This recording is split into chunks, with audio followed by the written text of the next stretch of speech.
Big Boss Malayalam season 8 Agnipariksha weekend എപ്പിസോഡാണ്. 9ാമത്തെ episode. 7ാമത്തെ എവിഷനിലും 4 കണ്ടസ്റ്റൻസിനെയാണ് ഈ ഒരാഴ്ചയും പുറത്താക്കിയിരിക്കുന്നത്.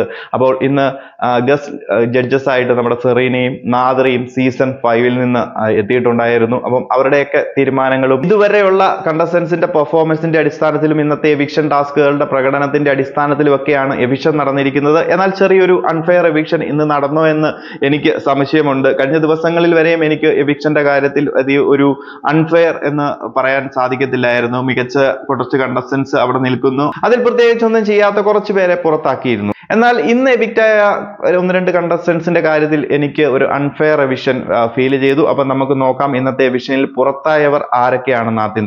ആദ്യം തന്നെ പുറത്തായത് വൈശാഖാണ്. അടുത്തത് നമ്മുടെ പ്രണവ്, പിന്നീട് വന്ന അളകനന്ദ, അതുപോലെ തന്നെ അമൃത. ഈ 4 പേരാണ് ഇന്നത്തെ എപ്പിസോഡിൽ ബിഗ് ബോസ് മലയാളം സീസൺ 8 അഗ്നിപരീക്ഷയിൽ നിന്ന് ടോപ്പ് 16 നിന്ന് പുറത്തുപോയ 4 കണ്ടസ്റ്റൻസ്. ഇതിൽ നമ്മുടെ വൈശാഖിന്റെ എവിക്ഷൻ ആണ് എനിക്ക് കുറച്ച് അൺഫെയർ ആയിട്ട് തോന്നിയത്. കാരണം നിലവിൽ ടോപ്പ് 12 നിൽക്കുന്ന കണ്ടസ്റ്റൻസിൽ നമ്മുടെ പൂജയാണെന്നുണ്ടെങ്കിലും ഷിബിനെ ആണെന്നുണ്ടെങ്കിലും അതുപോലെ തന്നെ അഫയ നാസിനെ ആണെന്നുണ്ടെങ്കിൽ പോലും സേവ് ചെയ്തിട്ടുണ്ടായിരുന്നു. അപ്പൊ ഇവരൊക്കെ അവിടെ നിൽക്കുമ്പോൾ ഈ വൈശാഖൊക്കെ മികച്ച രീതിയിൽ ഗെയിം കളിച്ച് അത്യാവശ്യം സംസാരിക്കുന്നുണ്ട് എന്ന് വെച്ച് കഴിഞ്ഞാൽ ഓവറായിട്ടൊന്നുമില്ല, മികച്ച രീതിയിൽ മുൻപോട്ട് പോകുന്ന ഒരു സ്ട്രോങ് കണ്ടസ്റ്റന്റ് എന്ന് വേണമെന്നുണ്ടെങ്കിൽ പറയാവുന്ന ഒരാളെ എവിക്റ്റ് ചെയ്തത് എനിക്കൊരു അത്ര നല്ല കാര്യമായിട്ട് തോന്നിയില്ല.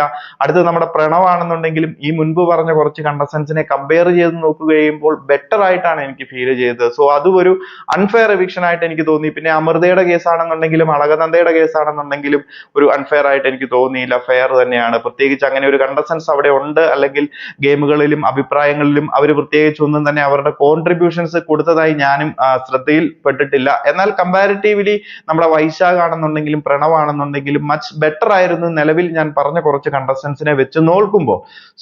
നിങ്ങൾ പ്രേക്ഷകരുടെ അഭിപ്രായങ്ങൾ ഒന്ന് ഷെയർ ചെയ്യുക. ഇന്നത്തെ എവിക്ഷൻ നിങ്ങൾക്ക് എന്താണ് തോന്നിയത്? അൺഫെയർ എവിക്ഷൻ ആയിട്ട് ആരുടെയെങ്കിലും തോന്നിയോ? എല്ലാവരുടെയും എവിക്ഷൻ പ്രോപ്പർ ആയിട്ട് തന്നെയാണോ നടന്നത് എന്നുള്ള കാര്യങ്ങളൊക്കെ ഒന്ന് അഭിപ്രായം കമന്റ് ആയിട്ട് അറിയിക്കുക. അപ്പോൾ ടോപ്പ് 12 കണ്ടസ്റ്റൻസ് ആരൊക്കെയാണെന്ന് ഞാൻ അടുത്ത വീഡിയോയിൽ പറയുന്നതായിരിക്കും. അപ്പോൾ കൂടുതൽ ബിഗ് ബോസ് അഗ്നിപരീക്ഷ അപ്ഡേറ്റുകളുമായി മറ്റൊരു വീഡിയോയിൽ കാണാം.